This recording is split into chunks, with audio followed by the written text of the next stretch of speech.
The first time Jacob Turner saw the woman he was supposed to marry, he nearly rode away. Not because she was ugly, not because she was poor, but because she stood in the middle of a livestock auction, arguing with 3 cattle buyers twice her age. And she was winning. Jacob watched from his horse as the young woman pointed toward a herd of steers. "You're paying half their value because you think a woman can't count," she said calmly. One buyer laughed. The next moment she listed every animal's weight from memory. The laughter disappeared. Jacob frowned. This was not what he needed. His ranch was drowning in debt. His father was dead. The bank wanted payment. The drought had destroyed half the grazing land. And the last thing he wanted was a stubborn woman who thought she knew everything. He needed a wife, a quiet one, someone to help keep a home, someone who would bring stability, not trouble. Yet here she was, Charlotte Hayes, the woman arranged by both families years ago, the woman he had never met. The woman currently humiliating wealthy cattle traders in front of half the county. She finally noticed him. Their eyes met. She smiled. Not shy, not nervous, confident, almost dangerous. "You must be Jacob, and you must be Charlotte." She looked him over. "You seem disappointed." Jacob cleared his throat. "I expected something different." "So did I. For some reason." That answer irritated him. The wedding happened 3 weeks later. Simple, small, without celebration. Most people whispered that the marriage wouldn't last. Jacob barely spoke during the ceremony. Charlotte noticed, but said nothing. The ride back to Turner Ranch was painfully quiet. Miles of dry prairie stretched around them. Dead grass. Broken fences. Thin cattle. The ranch looked exhausted. Like a fighter. Barely standing, Charlotte studied everything carefully. Jacob noticed. "It's not much. It used to be." "Yes, and it can be again." Jacob almost laughed. She had been there 5 minutes. What could she possibly know? That first month was difficult. Charlotte worked harder than anyone. She woke before sunrise. Fed animals, helped repair fences, cooked meals, learned every worker's name. Yet somehow Jacob found her frustrating. Every day she had another idea. Move cattle here, sell hay there, repair this well, buy that land. Jacob refused nearly all of them. "You don't understand ranching." Her jaw tightened. "My father owned cattle." "This isn't your father's ranch." "No, it's ours." Jacob hated hearing that word. Ours. Because it sounded like ownership. Authority. Influence. Things he wasn't ready to share. One evening she entered his office carrying ledgers. "You're losing money on transportation." Jacob barely looked up. "I've managed this ranch for 10 years, and it's nearly bankrupt." The room fell silent. His face hardened. Charlotte immediately regretted saying it. But the truth was already hanging between them. Heavy and sharp. Jacob stood slowly. "You think marrying me gives you the right to tell me how to run my ranch?" "No." "Then stop acting like it." She lowered the books. For the first time since arriving, genuine hurt crossed her face. Jacob saw it, yet pride kept him silent. That night they slept on opposite sides of the bed, neither speaking, neither apologizing. Outside, a storm gathered over the prairie. And by morning, disaster arrived with it. A rider came racing toward the ranch, covered in dust, terrified. "The northern herd is gone." Jacob rushed outside. "What do you mean gone?" "Rustlers." The word froze everyone's blood. Hundreds of cattle. Gone. Vanished into the wilderness. And as Jacob stared toward the distant horizon, he had no idea that this disaster was only the beginning. The stolen cattle nearly destroyed them. Jacob spent weeks tracking. Leads. Following hoofprints. Questioning. Ranchers. Searching canyons. Nothing. The herd had disappeared, along with most of the ranches remaining. Value. The bank representative. arrived shortly afterward. A thin man named Walter. Pierce. Always smiling, always polite, always threatening. You have 90 days, he told Jacob. After that, the property becomes ours. Charlotte watched the conversation from the porch. Something about Pierce bothered her. His smile never reached his eyes. After he left, Jacob sat alone in the barn. Defeated. 4. The first time in years he looked truly broken. Charlotte approached. Carefully. You haven't eaten. Not hungry. She sat beside him. For several minutes neither spoke. Then she placed a folded paper in his hands. What is this? Proposal. Jacob groaned. Charlotte, just read it. Reluctantly he did. His expression changed, then changed again. Cattle contracts? She nodded. With rail companies. Impossible. Not impossible. Charlotte, nobody does business that way. Not yet. The idea was simple. Instead of selling cattle through middlemen, they would negotiate directly with rail distributors, moving beef eastward. Higher profits. Fewer losses. Much greater risk. Jacob stared at her. You've been planning this? For months. You never stopped? She smiled sadly. No. For the first time he saw something different. She wasn't trying to control him. She was trying to save them. The realization made him uncomfortable and ashamed. Together they traveled across town seeking investors. Most refused. Some laughed. Others laughed even harder when Charlotte spoke. One businessman interrupted her presentation. Little lady, why don't you let your husband handle the numbers? Charlotte calmly recited every figure from memory. The man stopped. Smiling. Jacob couldn't hide his grin. The ride home he finally laughed. A real laugh. The first she'd heard from him. You embarrassed him. He deserved it. You enjoy that too. Much. A little. For the first time since their marriage, the distance between them felt smaller. Much smaller. Weeks later they secured their first contract. Then a second. Then a third. Money began flowing into the ranch. Workers returned. New cattle arrived. Hope returned. And with hope came something neither expected. Love. It arrived quietly. Shared smiles. Late night conversations. Accidental touches. Moments that lingered longer than they should. One evening beneath a sky full of stars, Jacob found Charlotte sitting near the corral. You were right, he admitted. She looked surprised. About what? Everything. She laughed softly. That's a dangerous thing to admit. I know. Their eyes met. The world seemed to disappear. Slowly he reached for her hand, and this time she didn't pull away, but happiness in the West rarely lasted.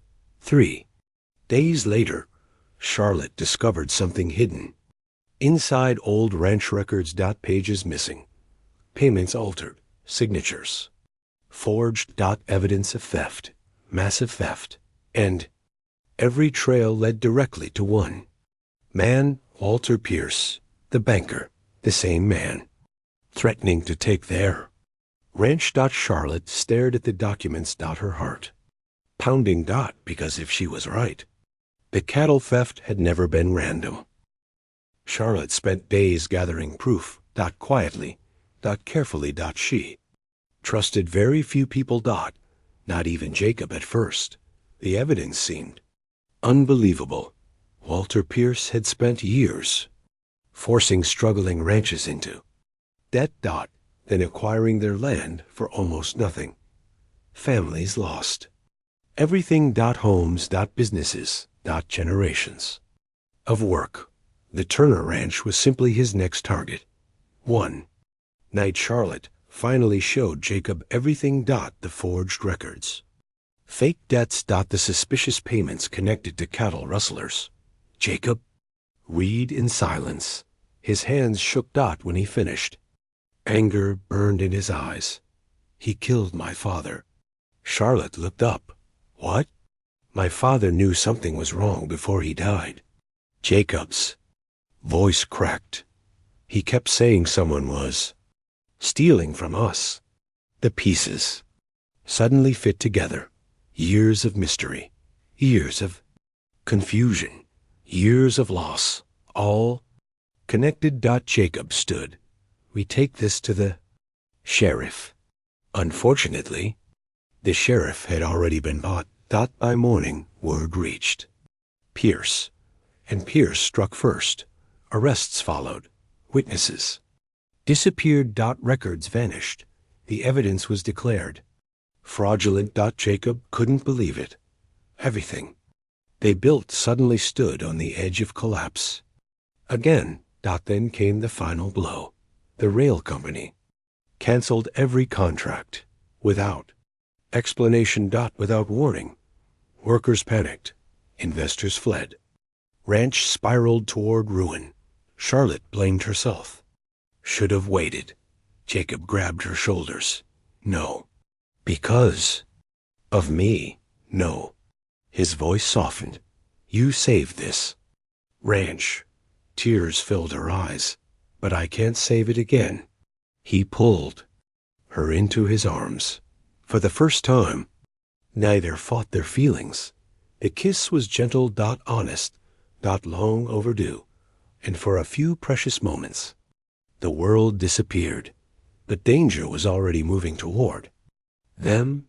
That same night, a fire erupted inside one of their largest barns. Flames swallowed the building. Workers screamed. Animals panicked. The sky turned orange. Jacob raced inside to rescue trapped horses. Charlotte followed Jacob. The roof groaned. Collapsed. And suddenly he vanished beneath falling timber. Charlotte's scream echoed across the ranch. As flames closed around them both. The doctors weren't certain Jacob would survive.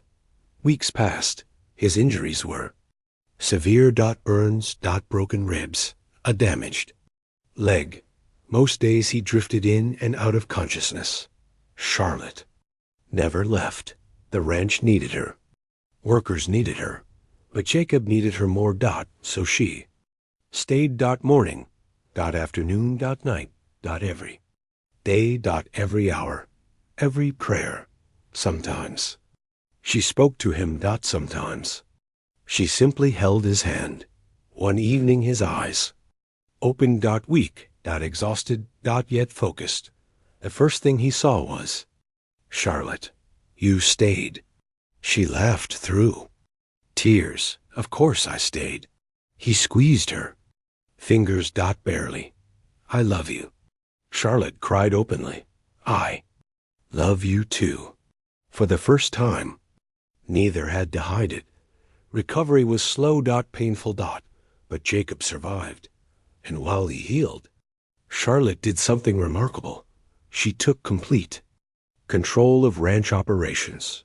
Not because she wanted power, because she had no choice. She traveled across 3 states, negotiated new contracts, purchased grazing land, expanded transportation routes, hired skilled ranch managers. Every decision carried enormous risk. Yet, somehow every decision succeeded. Month after month the ranch grew. Then doubled. Then tripled. Soon people weren't calling it Turner Ranch anymore. They called it the Hayes-Turner Empire. Newspapers wrote about her. Investors chased her. Ranchers copied her methods. Even wealthy businessmen sought her advice. Jacob watched in amazement. The woman he once wanted only as a wife had become the most respected cattle entrepreneur in the West. Yet Charlotte never seemed happy. Not completely. One evening Jacob finally asked why. She stared across the prairie. Because success doesn't erase. Fear. What fear? That someday you'll resent me. The words hit harder than any. Punch. Jacob understood immediately. Every wound he'd caused, every gout, every dismissal, every time he'd made her feel unwelcome. He took her hand. Charlotte. She looked at him. You built everything. No, we built it. You carried us when I couldn't stand. Tears appeared in her eyes. I never wanted to replace you. No. Jacob smiled. You never replaced me. His voice softened. You saved me. For the first time in years. The fear disappeared from her face, but one final battle remained. Walter. Pierce had returned, and this time he wasn't hiding. He planned to seize control of the entire cattle network they had built. Using money. Political influence. And corruption. The showdown that followed would decide everything. Not only their future, but the future of every rancher who depended on them.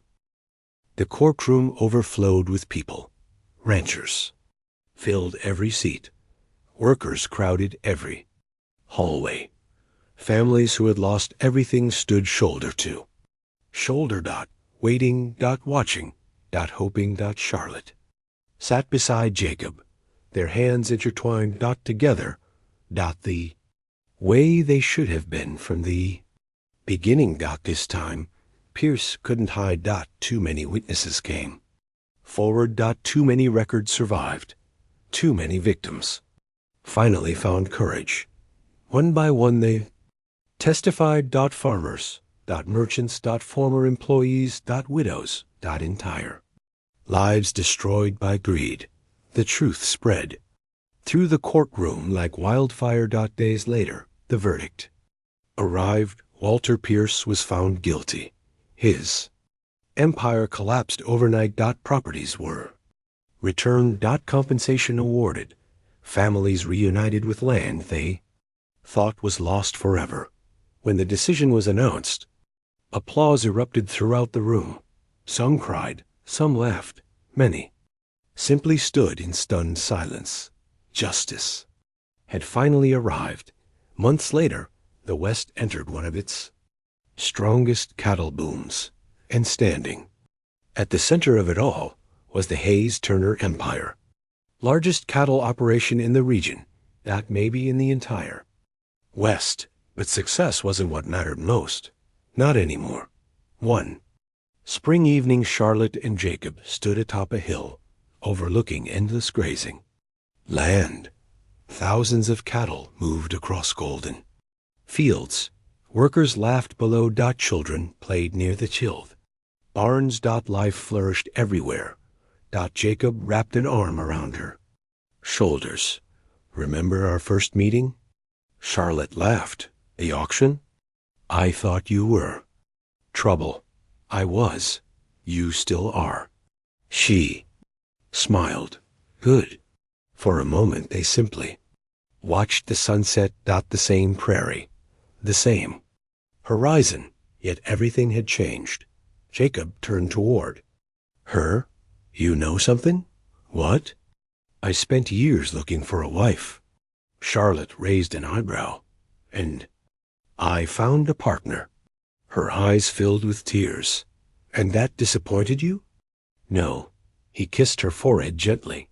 It was the greatest blessing of my life. The wind moved softly through the grass. The sky glowed orange and gold. And below them stood a legacy built not by one person, but by two stubborn hearts who refused to surrender. A man who learned that strength could wear a woman's face. A woman who proved that love and ambition never have to be enemies.